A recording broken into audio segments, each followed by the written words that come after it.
रोज एक नई कहानी देखने के लिए चैनल को सब्सक्राइब करें और बेल आइकन दबाना ना भूलें। सवेता और माधव में सवेरे की सुंदर रोशनी और रात के घोर अंधेरे जितना अंतर था। क्योंकि माधव का रंग दूध जैसा सफेद और सुंदर था, तो वहीं दूसरी तरफ श्वेता का रंग अपने नाम के बिल्कुल विपरीत यानी बेहद काला और भद्दा था। लेकिन दोनों में बेहद प्यार था। कहते हैं ना दोस्तों कि जब हम प्यार में पड़ते हैं तो हमें अपने प्यार यानी कि पार्टनर में कोई कमी नजर नहीं आती। ठीक ऐसा ही माधव भी था। दोनों एक कैफे में बैठकर बातें कर रहे होते हैं, जहां माधव खुश होकर बोलता है, श्वेता, तुम्हें पता है आज मैं बहुत बहुत बहुत खुश हूँ। फाइनली मेरा प्यार बस कुछ ही दिन में हमेशा के लिए मेरा हो जाएगा। हम शादी के बंधन में बंध जाएंगे और फिर तुम रोज अपने इन प्यारे हाथों से मेरे लिए खाना बनाओगी। हम अपनी जिंदगी को खूब एंजॉय करेंगे। माधव की बातें सुनकर श्वेता की आंखों में आंसू आ जाते हैं और माधव बोलता है, अरे ये क्या, इतनी खुशी के मौके पर तुम्हारी आंखों में आंसू? अब तो हमारी शादी भी तय हो गई। फिर ओ समझ गया, तुम्हें मेरी माँ की कड़वी बातें सुननी पड़ी। श्वेता, मैं माँ के बर्ताव के लिए तुमसे माफी मांगता हूँ। No Madhav, don't do this. ये तो खुशी के आंसू है। बस एक प्रॉमिस करो कि तुम हमेशा ऐसे ही रहोगे। आई प्रॉमिस, हमारे बीच कभी भी कोई मिसअंडरस्टैंडिंग नहीं होगी। तुम माँ की बातों को दिल पर मत लो, क्योंकि तुम्हारे दिल में रहने का हक सिर्फ तुम्हारे होने वाले पति का है। इस तरह दोनों एक दूसरे को हक कर लेते हैं। वक्त बीतता है और शादी की तैयारियां शुरू हो जाती है। श्वेता का घर फूलों की खुशबू और लड़ियों की चमक से जगमगा रहा होता है।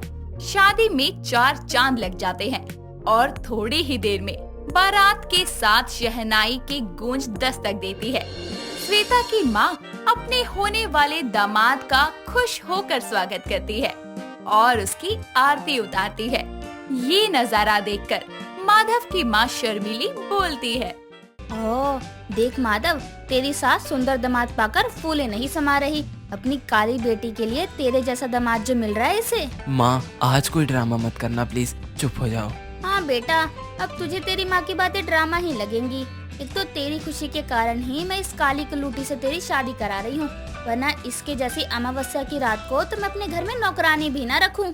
माँ, आज मेरी शादी है। आज के दिन तो अपनी कड़वी जुबान पर ताला लगा लो। माधव बोल ही रहा होता है कि उसकी नजर दुल्हन के जोड़े में आ रही श्वेता पर जाकर टिक जाती है, जिसके बाद दूल्हा दुल्हन मंडप में बैठ जाते हैं और शादी के मंत्र शुरू होते हैं। शर्मीली अपनी बहू की तरफ देखकर बोलती है, हाय राम, ये कैसा रंग पहन लिया इसने। एक तो इसका रंग इतना पक्का, ऊपर से संतरे कलर का लहंगा। छी, एकदम भद्दी लग रही है। ना जाने माधव ने इसमें क्या देखा। कान्हा जी, तुम ही कोई चमत्कार करो, मुझे इस काली को अपनी बहू नहीं बनाना।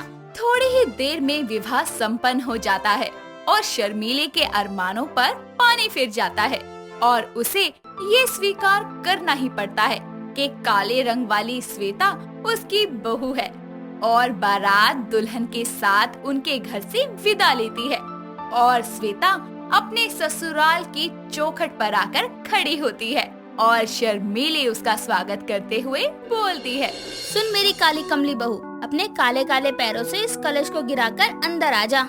जी सासू माँ। श्वेता अपनी सास के तानों भरी बातों को सुनने के बाद अंदर आती है। तभी पूरे घर की बिजली चली जाती है और ढकोसला करने वाली शर्मीली बोलती है, अरे ये क्या अपशगुन है। देख ले माधव, तेरी इस कलुई बीवी के कदम रखते ही मेरे घर की रोशनी चली गई। कुलक्षणी है ये। अरे माँ, लाइट चली गई तो इसमें श्वेता का क्या दोष है? रुको मैं देखता हूँ।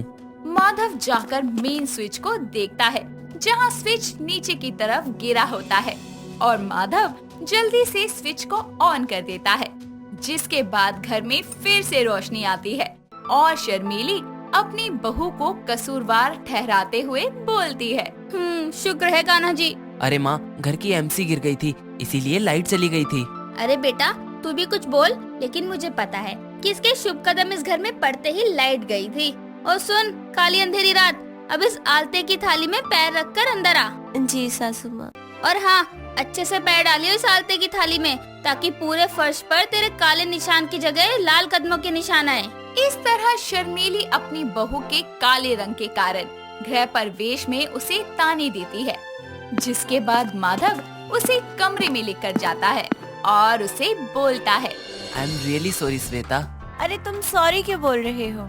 माँ के बर्ताव के लिए ना जाने माँ को कब समझ आएगा कि इंसान का रंग नहीं बल्कि उसका अच्छा बिहेव मायने रखता है।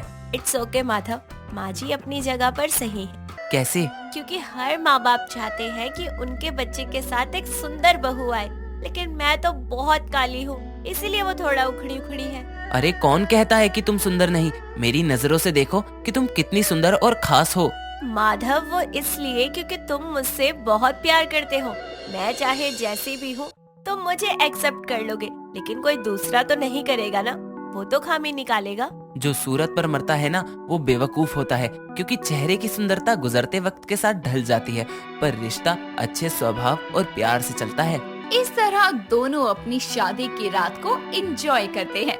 कुछ ही देर बाद सुबह होती है और श्वेता जल्दी से उठकर घर का सारा काम खत्म करती है और नाश्ता बनाती है, जिसके बाद माधव और शर्मीली बैठकर नाश्ता करते हैं, जहां उसकी सास एक बार फिर उसे तानों भरा तीर मारते हुए बोलती है, अरे ये क्या है? ये काले से छोले किन हाथों से बनाए हैं? क्या हुआ माँ जी, कुछ है क्या? खुद ही देखना कितना काला लग रहा है। ऐसे बनते हैं छोले? नींद में खाना बना रही है क्या? लगता है हल्दी की जगह तूने इसमें कोयला पाउडर डाल दिया है, या फिर अपने काले चेहरे की परछाई मिला दी होगी।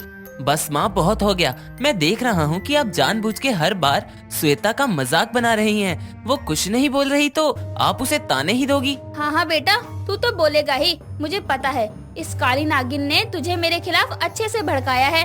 इस तरह शर्मीली जानबूझकर बात का बतंगर बनाकर अपने कमरे में चली जाती है, जिसके बाद उसकी पड़ोसनी घर के दरवाजे पर आकर बोलती है, का हो शर्मिली बहनी, केने हो? अपनी पतोह से नहीं मिलवाओगी का? नमस्ते आंटी जी, आइए मैं सासू माँ को बुला कर लाती हूँ। श्वेता के मुंह से सास सुनकर उनके तोते उड़ जाते हैं और रुंझुन मजाक बनाते हुए बोलती है, सासू माई, अच्छा तो तुम शर्मिली की पतोह हो? अरे ओ शर्मिली, कहाँ है तू? हम आए हैं, तेरी सहेलियाँ। दोनों की आवाज सुनकर वहाँ शर्मिली बाहर आती है और अपनी बहू के उड़ते मजाक को देखकर भी उसे कोई अफसोस नहीं होता। तभी रुंझुन बोलती है, अरे ऐसन कौन मजबूरी हो गई रही कि तू अपने चांद जैसन लल्ला का ब्याह एक कोयले खदान से कर दी?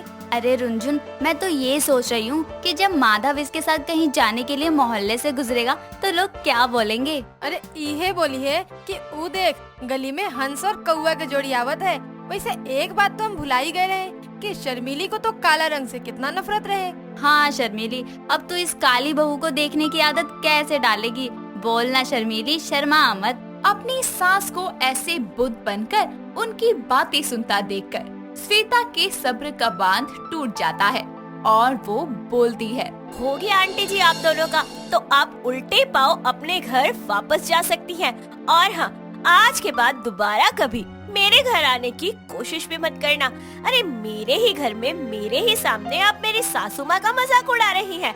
अगर आज के बाद दोबारा ऐसा किया ना तो पूरी गली मोहल्ले के सामने ऐसा मजाक बनाऊंगी ना कि इतिहास के पन्नों में दर्ज हो जाएगा। श्वेता की बात सुनकर शर्मिली उसे देखती है और उसका दिल धीरे धीरे उसके लिए पिघलता है, लेकिन अब भी वो झूठी नाराजगी दिखाती है। वक्त गुजरता है और एक रोज शर्मिली घर के मंदिर में बैठकर पूजा करती हुई बोलती है, हे कान्हा, तेरा कोटि कोटि धन्यवाद कि तूने मुझे ऐसी बहू दी, लेकिन समझ नहीं आ रहा कि मैं अपने बर्ताव के लिए उससे कैसे माफी मांगू। अपनी सास की बात सुनकर श्वेता बोलती है, बस माँ जी, आप मुझे अपनी बहू के रूप में स्वीकार कर लीजिए। बहू, तू छुपकर मेरी बातें सुन रही थी? माँ जी, सुनती नहीं तो पता कैसे चलता कि आपकी नाराजगी खत्म हो गई है मुझसे। बहू मुझे माफ कर दे। तेरे काले रंग के कारण मेरा क्रोध मेरी बुद्धि को खा गया था और मैं कुछ वक्त के लिए ये भूल गई थी कि कान्हा जी भी तो काले थे। जैसे उन्होंने हजारों गोपियों का दिल जीत लिया था, वैसे ही तेरे सांवले रंग ने भी आज मेरा दिल जीत लिया है। इस तरह काले रंग की श्वेता अपनी सास का दिल जीत ही लेती है और उसके बाद घर में खुशियों का माहौल चारों तरफ छा जाता है। नैना एक बहुत ही प्यारी और समझदार लड़की थी। साथ ही वो घर के हर काम काज में पूरी तरीके से सर्वगुण संपन्न थी, लेकिन उसकी आंखें बहुत ही छोटी थी। वो जब भी हंसती तो उसकी आंखें बंद हो जाती थी और वो ऐसे ही हंसते हुए बहुत ही क्यूट लगती थी। उसके परिवार में उसकी मम्मी शिप्रा और पापा ढूंगर रहते थे। ऐसे ही एक दिन नैना अपने मम्मी पापा के साथ बैठकर कॉमेडी मूवी देख रही होती है।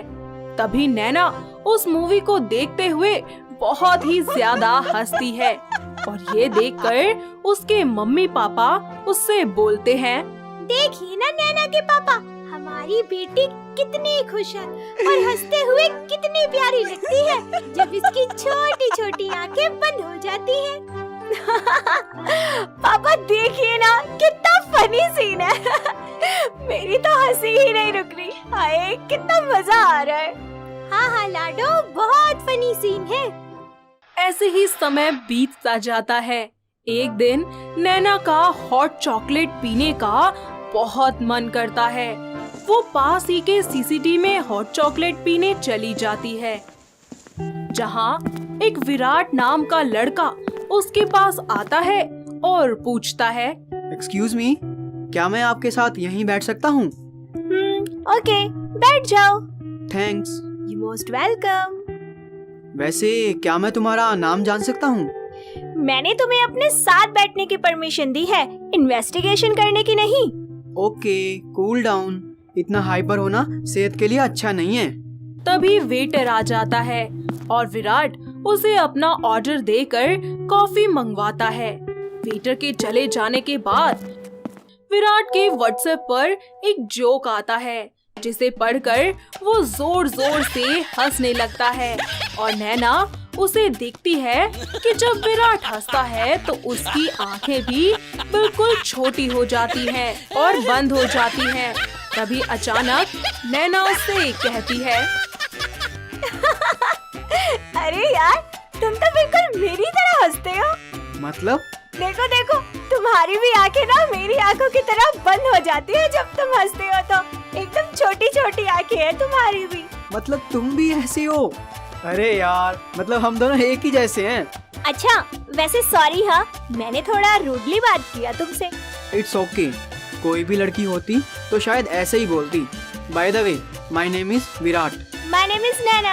ओ नैना, सलमान खान की मूवी वाले दगाबाज नैना तो नहीं है ना? Don't mind, I am just kidding. No no, it's okay, I know you are kidding. इस तरह दोनों एक दूसरे से बहुत सारी बातें करते हैं। बात करते करते दोनों में अच्छी दोस्ती हो जाती है और वो एक दूसरे से अपना नंबर एक्सचेंज कर लेते हैं। ऐसे ही समय बीतता जाता है। दोनों की बातों और मुलाकातों का सिलसिला शुरू हो जाता है। धीरे धीरे दोनों एक दूसरे को अपना दिल दे बैठते हैं और शादी करने का फैसला करते हैं। साथ ही अपने अपने घर वालों को इस फैसले के बारे में बता देते हैं। दोनों के घर वाले आपस में बात करके उनका रिश्ता पक्का कर देते हैं और कुछ ही समय बाद नैना और विराट की शादी हो जाती है। शादी के कुछ दिन तक तो सब कुछ ठीक चलता है। नैना अपने ससुराल की सारी जिम्मेदारियां बहुत ही अच्छे से संभाल लेती है।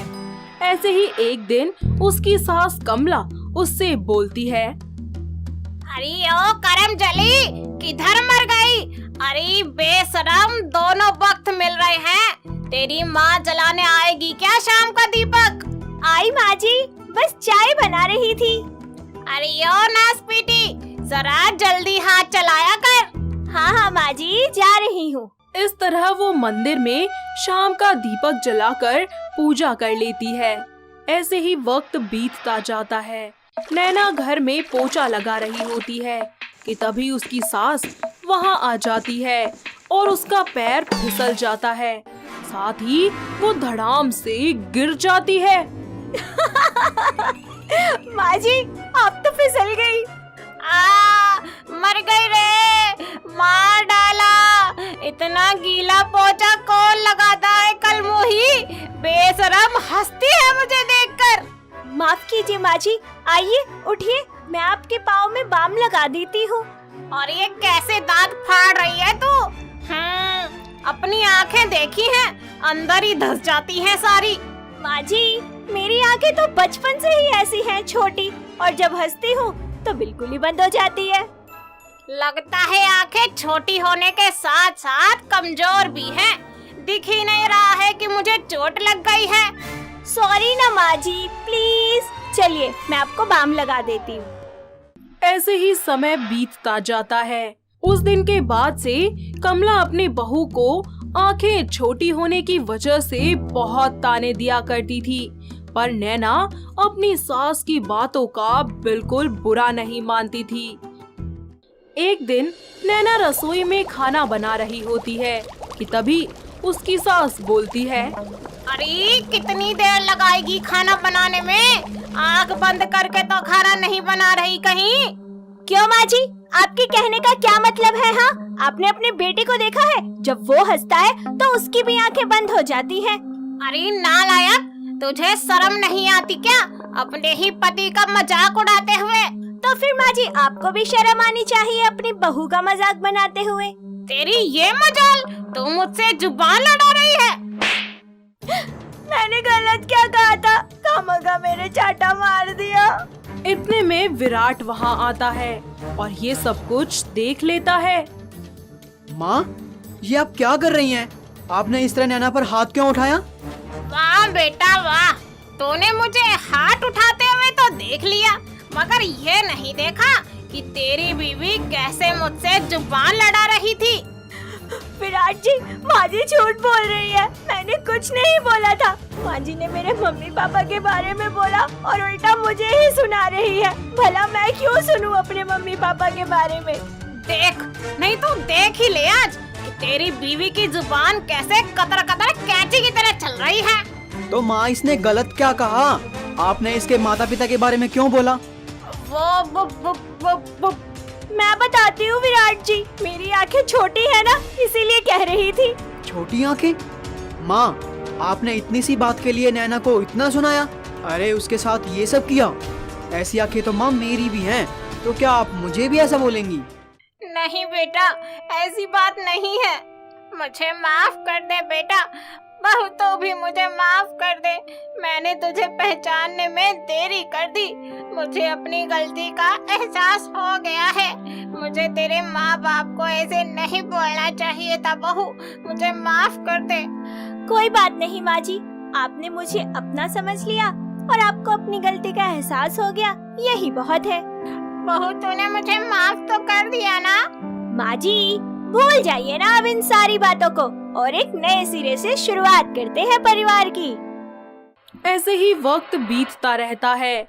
नैना अपने घर की सारी जिम्मेदारियां अच्छे से संभाल लेती है और सबका खूब ख्याल रखती है, जिसके बाद सभी मिलकर एक साथ खुशी खुशी रहने लगते हैं और साथ ही बैठकर कॉमेडी मूवीज को एंजॉय भी करते हैं।